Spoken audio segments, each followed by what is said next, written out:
Sexta-feira, quando o sol se despede, é hora de aconchego, de acender as velas, hora de casa cheirosa. A penumbra da tarde de sexta é hora de comida boa, de risada, de família perto, de música bonita.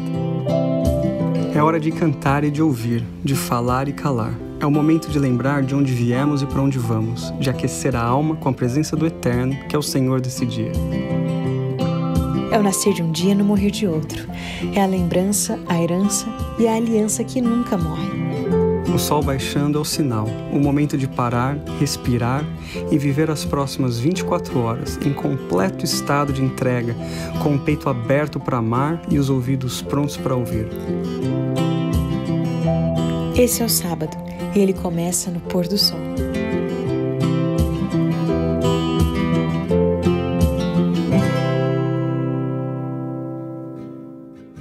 Feliz sábado, bem-vindos a mais um Pôr do Sol, que bom ter você aqui com a gente. A gente está numa série longa sobre o livro de Daniel.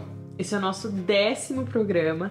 A gente já conversou sobre vários episódios da vida de Daniel. Semana passada a gente começou a conversar sobre um sonho que o rei Nabucodonosor teve. E a gente só conversou sobre metade dele, que foi a parte bonita, a parte positiva. Se você não assistiu, volta aqui no programa anterior e assista para você saber do que a gente está falando. Mas a passagem bíblica que a gente leu continua e a gente vai dar uma recapitulada hoje. Então a gente basicamente conversou sobre o fato de que o rei Nabucodonosor teve um sonho sobre uma árvore que era muito frondosa, muito bonita, muito forte, ela abrigava animais, ela era um refúgio, etc. E aí no versículo 14 do capítulo 4 de Daniel, só recapitulando, Deus diz o seguinte: derrubem a árvore e cortem os seus galhos, arranquem as suas folhas e espalhem os seus frutos. Fujam os animais de debaixo dela e as aves dos seus galhos. E aí ele vai dando uma sentença meio trágica para essa árvore. Então agora a gente vai pular para o texto de hoje, que fica em Daniel capítulo 4, começando no versículo 19 e a gente vai até o versículo 27. Então vai ser uma leitura um pouco longa, mas eu aconselho que você leia com a gente para você entender a história. Versículo 19. Então Daniel volta à cena, também chamado Beltesazar, ficou estarrecido por algum tempo, e os seus pensamentos o deixaram aterrorizado. Então o rei disse: Beltesazar, não deixe que o sonho ou a sua interpretação o assuste. Beltesazar respondeu: Meu senhor, quem dera o sonho só se aplicasse aos teus inimigos e o seu significado somente aos seus adversários. A árvore que viste, que cresceu e ficou enorme, cuja copa encostava no céu, visível em toda a terra, com belas folhas e muitos frutos, na qual havia alimento para todos, abrigo para os animais do campo e morada para as aves do céu nos seus galhos? Essa árvore, ó rei, és tu. Tu te tornaste grande e poderoso, pois a tua grandeza cresceu até alcançar o céu, e o teu domínio se estende até os confins da terra. Versículo 23. E tu, ó rei, viste também uma sentinela, o anjo que descia do céu, dizendo: derrubem a árvore, destruam-na, mas deixem o toco e as suas raízes presos com ferro e bronze. Fique ele no chão, em meio à relva do campo.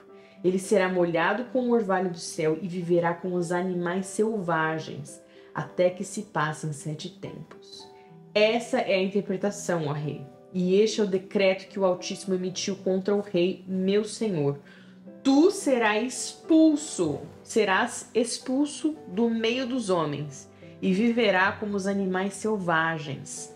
Comerás capim como os bois, e te molharás com o orvalho do céu.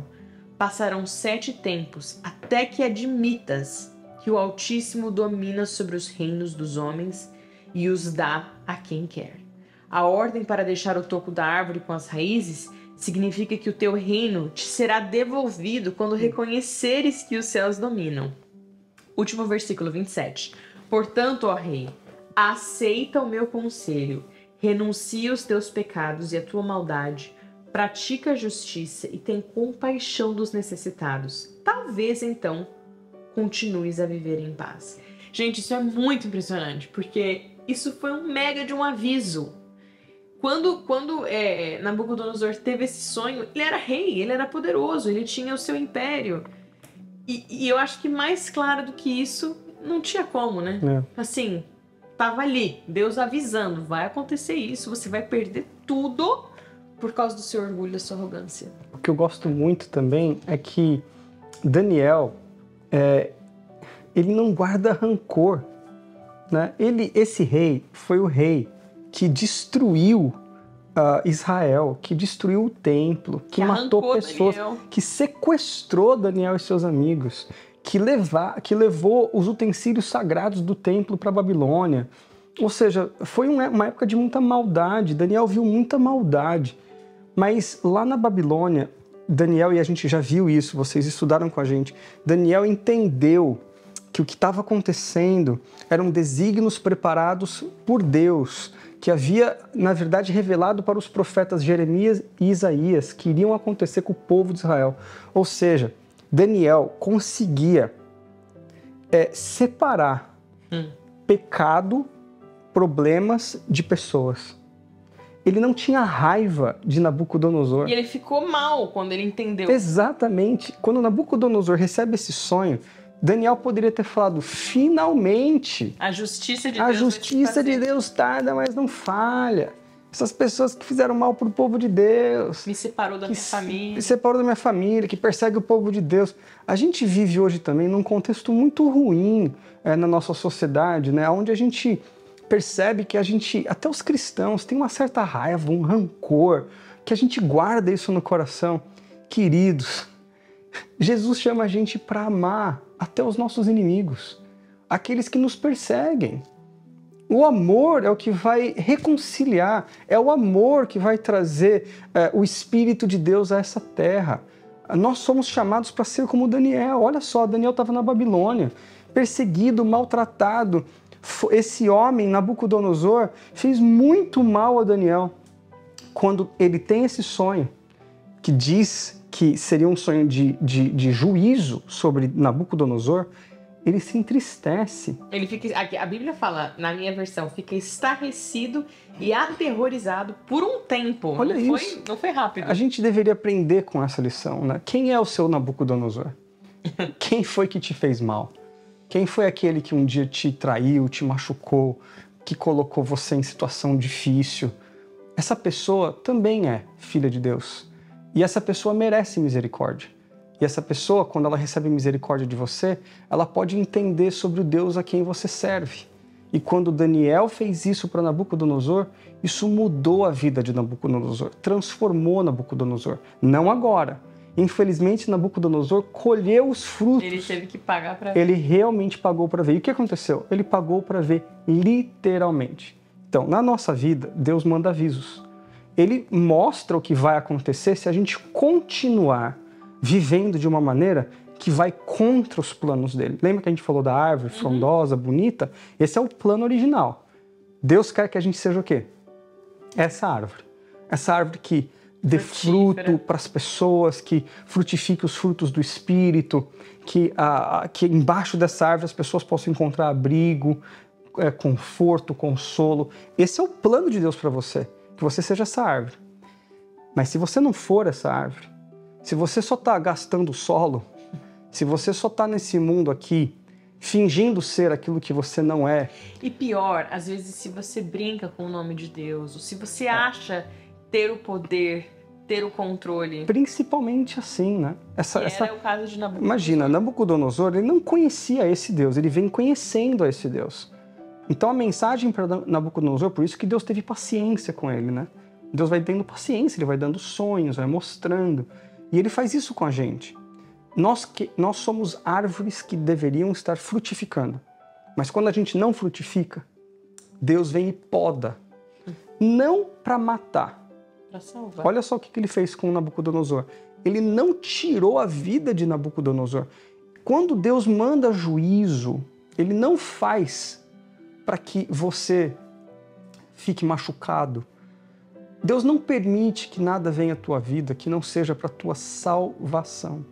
Aliás, quando acontece alguma coisa disso, de juízo na sua vida, é porque Ele te ama. Olha só o que diz aqui no livro de Apocalipse, no capítulo 3, versículo 19. A Bíblia fala assim: eu repreendo e corrijo todos aqueles a quanto eu amo. O amor de Deus, ele é revelado muitas vezes também nos juízos de Deus. E agora Nabucodonosor recebeu esse juízo. E quando ele recebe esse juízo, ele realmente passa 7 anos vivendo como um animal. Então vamos contar qual foi o desfecho dessa história. Sim. Então Daniel termina aqui esse capítulo, não um capítulo, mas ele termina esse trecho dizendo: portanto, ó rei, aceita o meu conselho. Renuncia os teus pecados, a tua maldade, pratica a justiça, tem compaixão dos necessitados. Talvez, então, continuas a viver em paz. Ele fez isso? Essa era uma profecia, na verdade, que Daniel, que o sonho havia sido revelado para o rei, condicional. Né? Deus dá para ele a oportunidade de não passar por isso. Ter uma conversão. O que é uma conversão? É uma mudança de caminho, uma mudança de percurso. Você está indo para cá, Deus fala, está errado, você aceita a voz do Espírito Santo, você retorna. Quando você retorna, a Bíblia fala, aquele que pecou e confessa e permite que Deus perdoe, você abandona o seu pecado. A Bíblia fala, quando você peca e abandona o seu pecado, misericórdia encontrará. Nós todos somos pecadores. Muitas vezes na nossa vida, nós vamos por caminhos errados. Mas o que Deus pede da gente? Que a gente volte atrás, que a gente se arrependa. Mas aí Nabucodonosor ele não se arrependeu. Não se arrependeu, colheu as consequências. E quais foram as consequências? Se você continuar lendo o capítulo 4, você vai ver que teve um dia que ele estava andando na Babilônia e andando pelo palácio, olhando aquelas belezas de prédios e os jardins suspensos da Babilônia que ele havia construído, mas por intermédio de quem? De Deus, que havia colocado ele lá, dando sabedoria a ele para governar, mas ele chama tudo aquilo para ele e diz, olha a Babilônia que eu construí. Naquele momento, quando ele pronuncia essas palavras, vem uma sentença do céu e diz a ele, a profecia que havia sido dada a você vai se cumprir agora. Vai se passar agora 7 tempos, ou seja, 7 anos que você vai ser retirado do seu posto de rei e você vai viver com os animais. E foi assim que aconteceu. Ele ficou louco. Ele simplesmente começou a agir como um animal irracional. Sabe por quê? Porque o ser humano, sem Deus, vira um animal irracional. Não importa a sua cultura, não importa a sua posição social, não importa quantas faculdades você já fez, não importa. Quem te dá sabedoria é Deus. O homem sem Deus é um animal irracional. Ele é levado não pelo amor, ele não é levado por princípios, ele é levado pelo seu instinto natural. E o nosso instinto natural é pecaminoso, o nosso coração é enganoso. E sem Deus a gente não tem nenhum bem em nós. E aí é o que acontece com ele. Essa reflexão aqui mostra o que é o homem sem Deus. O que a gente vive, como que a gente pensa sem Deus. A gente vive por instinto. A gente vive tomando decisões erradas. 7 anos. Mas a misericórdia de Deus permaneceu. E 7 anos se passaram e Deus deu a ele agora a oportunidade para que ele pudesse voltar ao seu pensamento original, voltar à sua capacidade intelectual que antes ele tinha. E aí ele consegue olhar para cima e falar, nossa, onde foi que eu estava? E aí entender e admitir. A misericórdia de Deus. Lembra muito a história do filho pródigo. Que ele consegue finalmente admitir a arrogância que ele tinha antes como rei. E aí cumpre na vida dele a misericórdia de Deus. Aí ele percebe que tudo aquilo que ele havia vivido, passado, não foi por mal, não foi porque Deus estava punindo ele. Era porque Deus queria agir na vida dele e ele pede perdão. E o que é mais legal? Ele se converte. E outras pessoas passaram a conhecer sobre esse Deus por causa... Cara, não só isso, ele se converteu. O capítulo 4 termina com ele fazendo um decreto para que as pessoas agora pudessem conhecer esse Deus. E olha só, quando Jesus nasceu, né, aí já se passam quase que... Deixa eu ler aqui, ó, que é muito interessante, ó. Daniel 4:36. Naquele momento, isso é Nabucodonosor falando. Naquele momento voltou meu entendimento, eu recuperei a honra, a majestade e a glória do meu reino. Meus conselheiros e os nobres me procuraram, meu trono me foi restaurado e a minha grandeza veio a ser ainda maior. Agora eu, Nabucodonosor, louvo, exalto e glorifico o Rei dos céus, porque tudo que ele faz é certo e todos os seus caminhos são justos. E ele tem poder para humilhar aqueles que vivem com arrogância. Gente, isso é muito forte. Isso é conversão, isso é uma conversão sincera. Ele se converte e aí as pessoas ao seu redor observam essa conversão. E olha que interessante, 600 anos depois, quando Jesus veio a esse mundo, quando ele nasceu numa estrebaria, lá nos evangelhos diz que reis vieram visitar Jesus. E eles vieram do Oriente. O que é o Oriente dentro da geografia de Israel? O Oriente era a Babilônia. Quem eram esses reis? Eles eram os reis que são frutos, essas pessoas que ouviram desse Deus através da experiência de Nabucodonosor. Nabucodonosor, quando ele se converteu, ele começou a ser uma influência positiva no seu reino. E milhares de pessoas em todo o seu reino começaram a estudar agora as profecias do livro de Daniel, que apontavam para a vinda do Messias. E por isso que lá, depois de 600 anos, os reis do Oriente vieram adorar, por causa de Nabucodonosor, a conversão de Nabucodonosor.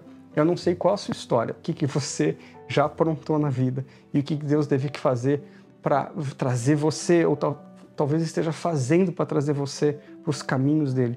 Mas se ele puder, ele vai fazer de tudo para te resgatar, porque ele se importa e te ama, e ele quer fazer você feliz. E a conversão é o único caminho.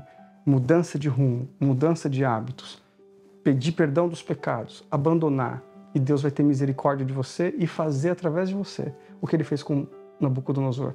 Uma experiência maravilhosa para a honra e glória de Deus. Amém.